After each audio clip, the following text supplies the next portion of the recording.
Hi, I'm Manny Perez with the Cryptocurrency Standards Association.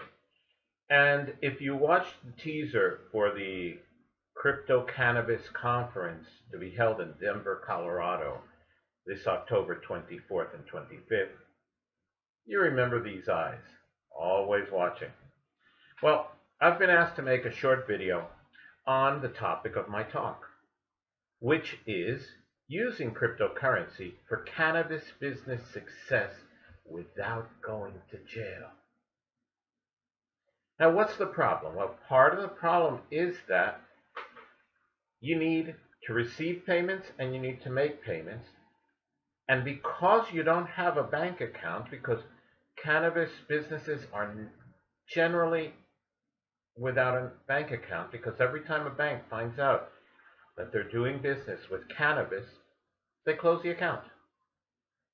It's not just the cannabis industry that has this problem, mind you, but every time a bank feels that something might be illegal or there's a very high risk to it, they prefer not having that account.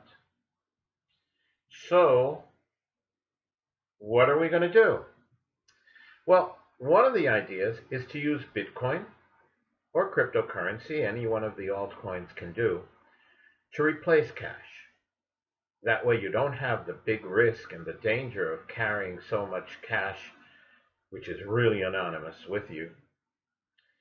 And it makes bookkeeping easier, it tracks everything you're doing, and you'll be fine. But you do have to be careful when you're doing it.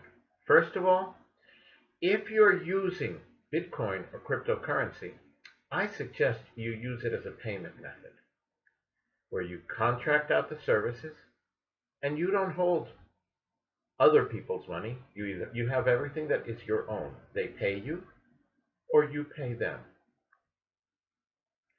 Your Bitcoin or altcoin account will then grow, and that's your personal account, your wallet.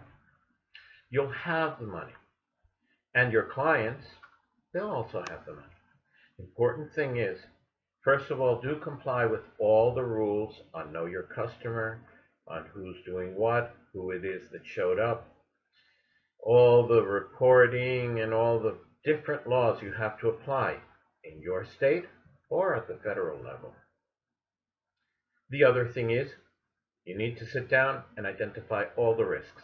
And you have to be ready to show your list of risks to the banks, the state, and the federal regulators. They're going to ask for that because they want to make sure that you've got a good business, a business they can rely on. And then you're going to include in your analysis how you reduce risk. There are many ways to reduce risk, but basically you have to design them so they work for you. They have to work for everybody else, but they have to work for your business if you're going to be successful. So, is it going to be easy? No, it's a bit of work. But once you get into the habit of following procedures, of working in a certain way, it becomes easier. That's what franchises do. And think of it. You have to follow the same rules as other people do. So the best way to do it is if everybody agrees what the best practices are, if you develop your own standards.